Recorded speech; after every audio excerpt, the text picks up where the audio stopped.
Magkano ang binigay? 700 million? 733 million ang natira ko. O pang ano lang, pang sweldo. Ha? Pambili lamang ng pagkain. So, paano ngayon yan? Ganun ba yung ano? Ganun ba yung layunin? Oho. Aba, tandaan mo, Nelson, ang opisina niya ay pangalawang pinakamataas sa ating pamahalaan. Ganun ba ang pagtuturing mo? Na ganun na lang ang tingin ng tao sa kanya? Ganun ba yung gusto mong gawin? Baka maawa ang tao sa kanya. Paano gagawin mo? Talagang maawa sila dyan. Yan, oho. Kailangan ba niya sabihin sa tao, pasensya na po kayo?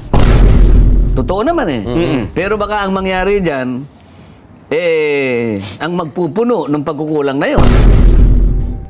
Mga tao na nag-aalala na baka maging kawawa ang kanyang. So, maaaring gumawa sila ng para, sige, mag-donate na lang tayo. Oho. Bigyan natin siya rin mula sa atin na tayo nang magkusang mag-donate. Para yung nawala sa kanya, punuon na lang natin. Ganun ang mangyayari siguro. Super Pinas TV. Super Pinas TV.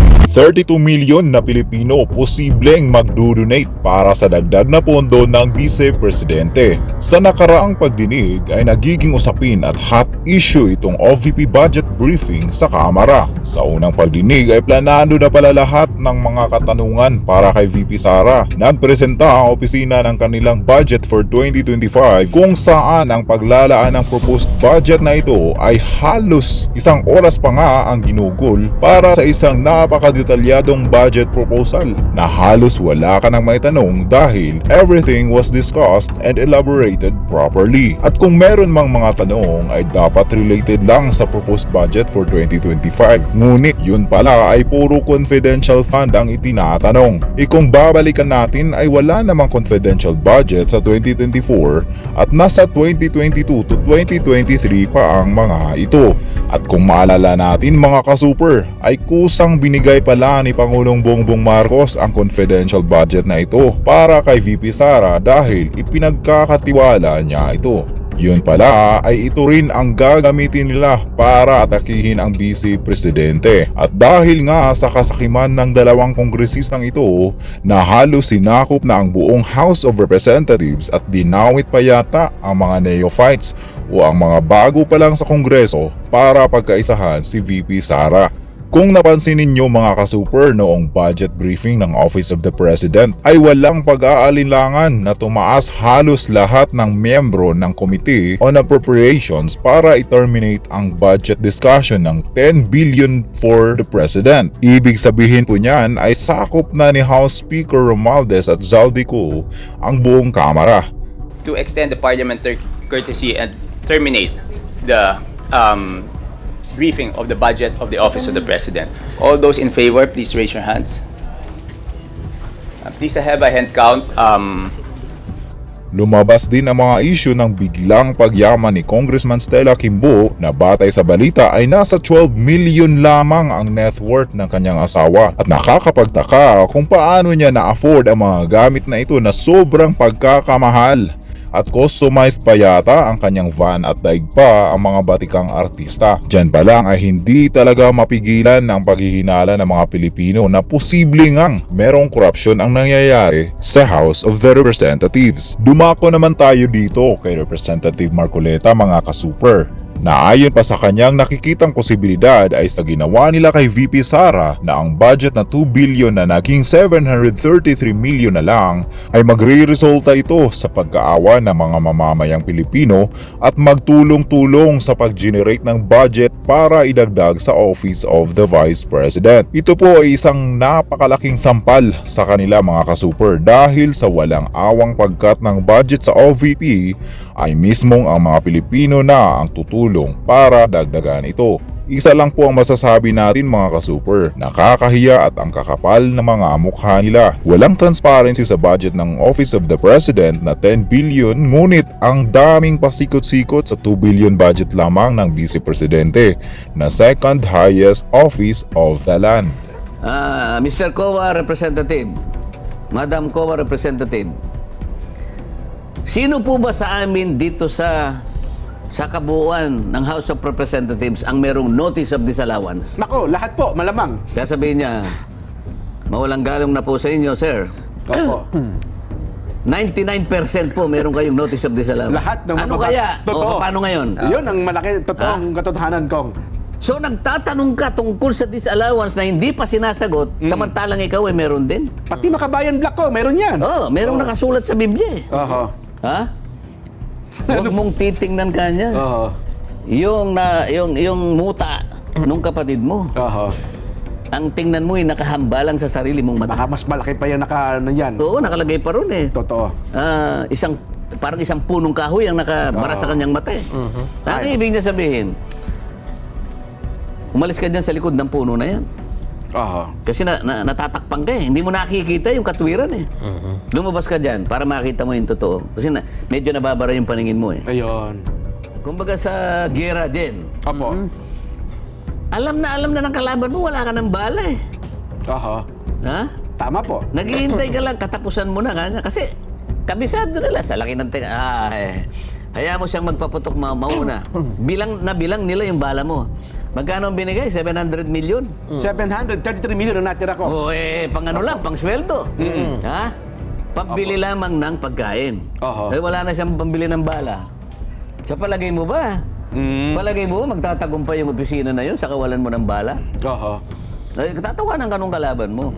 So, paano ngayon yan? Ganun ba yung ganun ba yung layunin? Oho. Aba, tandaan mo, Nelson.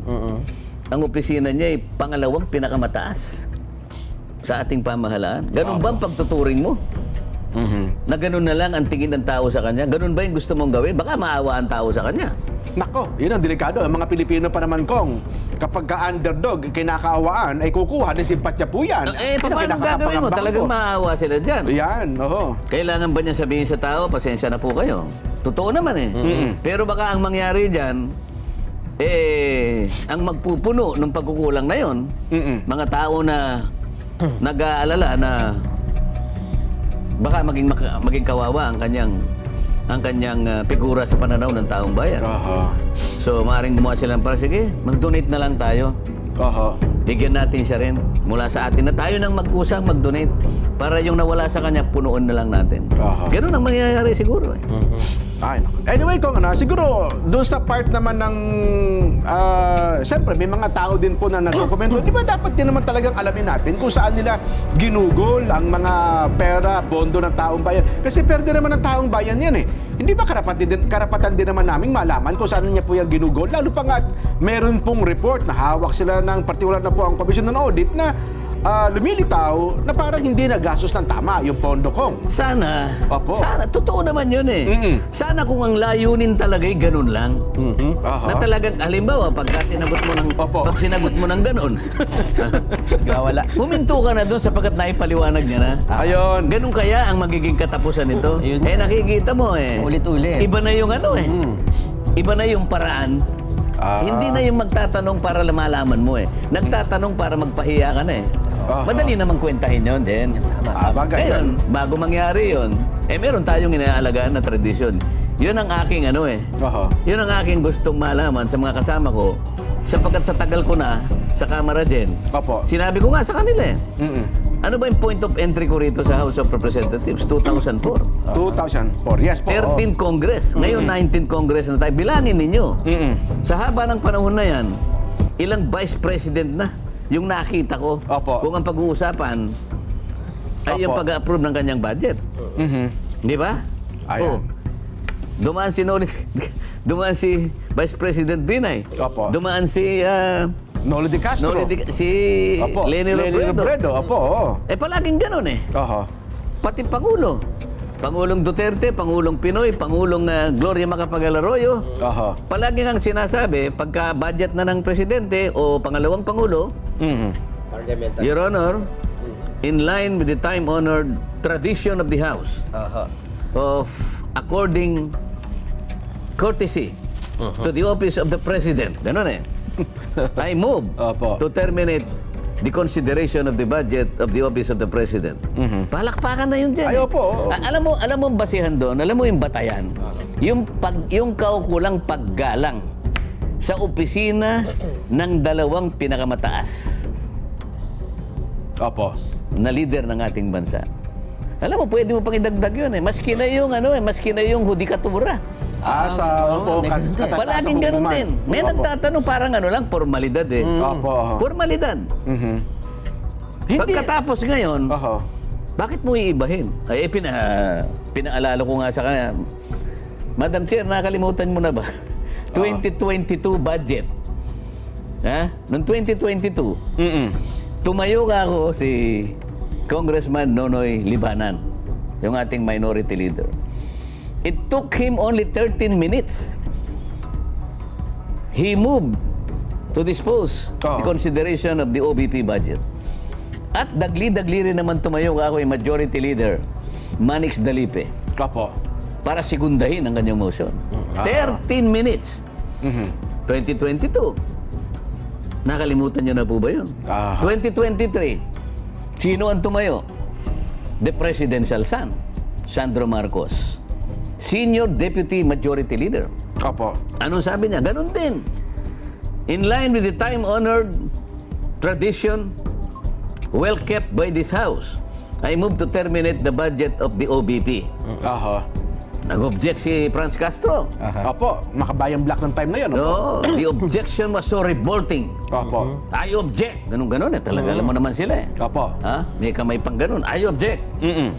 O de, pag may objection sa rules namin, let us divide the House. Ayan. O dinivide. O sino po kanya ang sasang-ayon doon sa objection ni Franz Castro, itaas po niyo yung kamay. Opo. O silang tatlo lang ang nagtaas. Aha. Sino po yung sumasang-ayon sa motion ng ating Senior Deputy Majority Leader na ipahinto na po ang pagtatanong sa budget ng opisina ng Vice President? O, botuan lahat. Opo. So, natalo yung objection. Objection. Opo. Anong ibig sabihin yan? In-uphold ang tradition. Ayun. O, bakit ngayon? Tinanong ko, Madam Chair, ito po bang tradisyon na to na ating pinangalagaan sa mahabang panahon, katapos-tapusan nga, 2022, inaalagaan pa natin, 2030, pinalagaan. 2024, bakit po ang nangyayari, hindi na po natin igagala ngayon.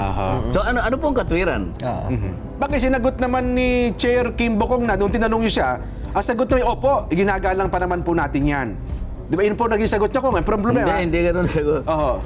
Sabi ko, are we now setting aside or discarding this tradition? Oho. Okay, yun ang unang tanong, Gago. If we are discarding this tradition today, is this committee authorized to do that? Okay. Opo. O, sabi niya, short answer to both questions. The answer is no. O, ibig sabihin, ginagalang pa rin natin Opo. ang ating tradisyon. Yung nung isa, ay hindi po kaya ng kumiting ito na itapo ng isang tradisyon. Sa makatwid, nauwi kami doon sa pagsang-ayon Sa pag, na kailangan igalang pa rin natin hanggang ngayon yung tradisyon. So, kung ganun po ang sagot ninyo, Madam Chair, I now respectfully move to terminate consideration of the budget of the Vice President. ang problema. In line, hindi ko na sinabi yun kasi nandun na yung premise eh. Total, ginagalang pala natin ang tradisyon na yan, I now move. Ito, nag-object na naman yung Makabayan Black. Let's divide the House. Yan. Ang nangyari kabaligtaran eh. Nabaliktad nga po ang pangyari ko. Hindi sila bumoto sa akin. So, ibig sabihin, ayaw pa rin nilang igalang yung tradisyon. Hindi na sinunod. Ibig sabihin, sinasabi nung... lip service eh. So, yung kanilang pagkakasabi na ginagalang nila ang tradisyon, yung gawa ay kabaligtaran. Well, ako naman ko, ito naman yung punto ng iba. Hindi naman kaya yung, bagamat sinabi ng presiding officer, na, ginagalang para natin yung tradisyon na yan, alam nyo naman ko, may mga tradisyon na lumilipas ang panahon. Minsan talaga, nababaliwala at hindi na po nasusunod ang mga tradisyon. Hindi kaya yung pagkakataong ito, baka naiba na po. Hindi na applicable. Oo nga. Kasi may Sige, mga tradisyon ito. sasakyan kita sa salita mo Opo, yan. Hindi, merong formal na mechanism dadali natin sa plenary kasi po yun ang nalagay sa tuntunin eh. Ganun ang magiging setup dapat. Formally po nating inaalis ngayon ang tuntunin sa mahabang panahon na naging tradisyon. Huwag na po nating isaalang-alang ang opisina ng Vice President. Alisin na po natin ang tradisyon na kumakapit dyan. Ayun. Aaprubin ngayon in plenary. Sa buong lahat Majority ng lahat ng miyembro ng House of Representatives. Yun pa lang dapat na set up. Dapat ganun muna. Ayun. Sabi ko nga sa kanila, Oo. we are ruled by parliamentary procedures. Oho. Parliamentary procedures grow from Oho. and enriched by Opo, oo. experiences, traditions, and precedents. Oho. Kinakailangan, dali mo muna sa plenary Opo. para sa aksyon ng nakararami. Ganon. Oho. Para sa ganon ay itapon mo na ang isang tradisyon.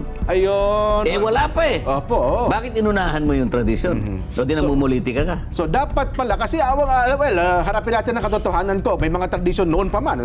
Tayo bilang mga Pilipino, sa pagsapit ng panahon ito, mga tradisyon yun ay nababaliwala. Nakakapanghinayang, ano? Kasi maganda ang tradisyon Pilipino, pero sa makabagong panahon ay hindi na po nasusunod. Ngayon, dito sa pangyayari ito, kung yun pala, at ang tradisyon, kung gusto natin palitan, baguhin na nito. Ang kabuuan pala ng Kongreso dapat na magpasya. Nakasulat kasi sa tuntunin eh. Ayun! Kasi kung tinanong nila ako doon, dala-dala ko yung Opo. the rulings of the chair. Sabi niya, Opo, ipakikita ko sa kanila. In order to break that tradition, sabi niya, it has to be supported by the majority of the members of the House of Representatives. Aha. Ang ibig sabihin nun, plenary. Oho. Committee yung committee lang kami. Kaya ang tanong ko, ito bang committee ito? Oho. Merong otoridad para itapon yung sabi niya, no. Okay, kaya nga, Kaya pala yung natuwa ganun ako ngayon. Kaya pala ganyan ang sagot niya. So sa magawit, sumang-ayon pala sila ngayon. Kaya natuwa ako eh. So if that is your answer, Madam Chair, I now respectfully move. Kasi ang alam ko, bumalik na kami sa tradisyon eh. Ibig sabihin, magpapasakop na sila, magpapatali na sila sa tradisyon, wala nang magtatanong. Tama? Tama. Oo, hindi nag-move na ako. Objection kanila. Di natuwa naman ako. Alam ko, pag nag-object, kagaya din ang nangyari nung nakaraan, na wala yung objection na yun, hindi pinakinggan yung objection, ang pinakinggan yung motion pa rin. Alang-alang. Opo. Alang-alang sa pagsunod do sa tradisyon. O wala rin eh. Kung sabi ko, Opo. double standard. Ha? Yung sinasabi mo, taliwas sa ginawa mo. Aha. Well, ako ko nga, kasi kami ni Nelson, hindi po kami mambabatas, hindi namin alam yung rules na gano'n, ano ha? Kasi kung ang pag-uusapan po ay tradisyon, kung ako si Congresswoman Sheila Kimbo, nung time na yun, baka sabihin kong, hindi na po natin susundin ang tradisyon na yan sa araw na ito, kasi iba po ang sitwasyon ngayon, iba po ang sitwasyon noon. So, Oo, hindi, sasagutin ko lang. O, yun. Sino ka? yun palang mangyayari. Ikaw ba? Oho. Ay may karapatang sabihin mo yan sa pansarili mong opinion. Ayun, oho. Kasi ko nga, yan din po ang sentimiento na napakarami sa social media. Kasi nga, hindi nila naintindihan yung rules na yan, ha? Oh, kaya nga natin pinapaliwanag. Yun, opo. Tingnan mo, halimbawa, sa mga batas natin, may tinatawag na landmark decision. Landmark decision. Kaya sinasabing landmark decision. Yung desisyon na yon, napakalaki ng naging epekto sa lipunan. Oho. Isang matibay na desisyon na ginawa ng Korte Suprema. Pero pagkatapos ng 30 taon, 50 taon, babaguhin yung landmark na yun eh. Oho. Pero merong isang desisyon na gagawin para baguhin yun. Opo. Isang panibagong landmark. Oh, gagawin niya ngayon. We are reversing that landmark decision. Oh, isa sa mga desisyon na yan, ibigyan natin ng paghalimbawa. Ayun, kaya pala. Oh, merong mga naunang desisyon, siguro 30-40 years ago. Opo. Naalala mo yung isang relihiyon na kung tawagin ay Saksi ni Jehovah. Ito, Opo, for opo. purposes of discussion. Walang intensyong anuman. Walang Opo. intensyong ano man. Parang magliwanag sa atin Yes, kung po. paano pinapalitan. Dito, Korte Suprema na pinag-uusapan. Opo. Kayang palitan, pero gagawa ng panibagong ruling. Okay. Doon, mga siguro 1950s or what, ang nakalagay doon, kasi hindi sila sumasaludo sa bandila. Opo, labag sa kanila yan. Labag sa kanila yun. Paniniwala nila. Oo. Flag racing. Meron silang sinisitas na talata. And sabi ng Korte Suprema, ganito yan eh. Yung hinihingi na paggalang Opo. ng ating saligang batas, hindi naman katapat ng sinasabi ninyong pagsamba. Hindi paggalang lang naman ang ibig sabihin. Ibig sabihin, sumaludo ka Opo. sapagkat Pilipino ka. Opo. Bahagi ng paggalang. Oh, yun ang ruling noon. After 30-40 years, binago. Okay. Aba, meron silang karapatan kasi tuntunin ng kanilang paniniwala. O, sa makatwid na okay. baligtad. Mas nanaig. Bakit ko sinasabi ito? May pagkakataon na baguhin yun. Opo, Ngayon, opo. balik tayo sa tradisyon namin. Papayag ako, bakit hindi? Pero kinakailangan idaan lahat Oho. sa isang mekanismo. Halimbawa, ang una kong gagawin, o sige, total, gusto nyo magbago na lahat. Unahin na natin ang pagbabago dito sa mga komite. Ayan. Oho. Meron tayong tradisyon dito, pagka magsisimula na yung interpellation, yung unang-unang magtatanong, palaging miyembro ng minority. Yan, opo. Kahit Tradisyon niyo po talaga yan, totoo. Oo. Kahit na ikaw ang pinakahumuling dumating. Opo. Oho. Kahit hindi ka nagpalista. Basta't ang unang isipin mo, ikaw Miyembro ng minority. nakaupo ka ron alas 7:30 ng umaga. Oo. Pero hindi ka miyembro ng minority. Opo. Hindi. Majority si Opo, Nelson, oo, Oh, halimbawa. ikaw minority ka. Si Nelson majority. Kauna-una siya Pero dumating. si Nelson dumating 7:30 ng umaga. Opo. 7:30. Nagpalista ka 7:30. Si Jen dumating 9:30. Miyembro ko ng minority. Kararating mo lang minority ka. Oo. Kung magiging congressman tayo dyan. Okay? Siyempre, oo. Kung tutuusin mo, Dapat si Nelson ang mauna doon. isipin, nauna ng 2 oras sa'yo eh. Nauna ako eh. Pero dahil sa tradisyon, Oho. palaging ikaw. Ayun. So, sasabihin ko ngayon, alisin na yung ano na yan. Tradisyon yan. Oo. First come, first serve dapat eh. Kung sino yung nauna nagpalista, yun na lang. Dapat. Nakasalig yung ako sa tuntunin. Oo. At yan ang pinakamakatarungan. Oo. Bakit ako ba nagpapasakop diyan kahit masakit ang ito yung minamarkahan. So either irregular, excessive, unnecessary, unconscionable, blah blah blah, malalagay ka sa notice of disallowance. Ngayon, sabi ko, nasaan na ang estado niyang notice of disallowance? Ito pong notice of disallowance na ibigay na po namin sa management. Ibig sabihin, Office of the Vice President Opo, doon sa opisina. noong August 24, 2024. So kailan lang, di ba? Bago lang po. Oo. Meron po siyang 6 na buwan para sagutin ito. Isipin mo, 180 days. 6 months pala yan. Sa makatwid, Opo. yung Office of the Vice President, pwede siya sumagot hanggang Pebrero 2025. Oo. Hindi pa siya nag-submit ng sagot eh. Kasi meron pa siyang Ala. plaso na 6 na May period pa. 6 na buwan. O ngayon, sabi ko sa kanya, yun bang notice of disallowance contestable? Yes, sir. Ayan, oo naman. Yan bang kakong notice of disallowance appealable? Nagtalo pa kami sa kasi po yung appeal, alam ko na yung appeal. Pag appeal, kunyari, dito sa inyong unit, Opo. dinismiss nyo, mag-a-appeal siya sa commission proper, appeal ang tawag. Pero wag mo na natin ano yun kasi sa amin, hindi naman kami sa ulado yung mga terminology yung ginagawa sa amin, basta sagot, appeal, Appeal po yan, tama naman, Alang-alang sa pagkaunawa lang na mabilis. Opo. Kanya. Hindi siya pupunta sa COA proper kasi sa inyo hindi pa kayo nag-uumpisa eh. Hinihintay mo nga yung sagot niya eh. Doon pa. Oo. Anong gusto nating ipaliwanag doon, Nelson? Jen? Opo. Sasagutin ng opisina ng Vice President sang-ayon sa kanyang pagkakaunawa sa ginawa niya. Oo. Okay, sasabihin niya, hindi po dapat disallow dito. Dapat i-allow nyo sapagkat nagkamali. Kukontrahin niya yun. Ha? Mag-a-argue siya din. Opo. At ipakikita niya sa abot ng kanyang kakayahan, meron naman silang abogado, hindi po. Ang pagkaunawa po nyo'y ganito. Ang amin pong pagkaka-interpret sa ginawa ninyong parametro, ganito po yun. Ibig sabihin yan, kukontesin niya. May pagkakataon na maaaring manalo yung Vice President. Pwede niyang palitawin. Kasi kung minsan, hindi nakita ng auditor lang yun eh. Tama. Auditor lang yun. Kung minsan, walang abogado sa unit niya eh. Kung halimbawa lumitaw na tama yung Office of the... Sa akin lang naman ha. Ano ang ating gustong palabasin dito? Walang pinali pa dyan eh. Sasagot pa lang, mag-a-argue. Iko-contest niya yan, i-a-appeal yan, sa katapos-tapusan ng daigdig. So wala pang bearing Bakit dapat. ngayon Sabi ko doon sa COA, Opo. tama ba ka ako na yung mga kasama ko? Ganun pa lang kalagayan, sasagot pa lang. Yun pa lang Ang pangalawang estado, pangulo, oo. tama ba ka ako nung nakarang isang araw na pinasimulan itong hearing na to, ang mga kasama ko rito ay naglululundag. Oo. Nagalit pa yung isa eh. Hindi po naglulundag. Naglulundag. Baka hindi naman si Tagalog masaya. Ang ibig ko lang sabihin, nag-uunahan pa kayo na pagdamba Oho. sa opisina ng Vice President. Gusto nyong magunahan kayo eh. Ha? Samantalang, kayo po naghihintay pa eh.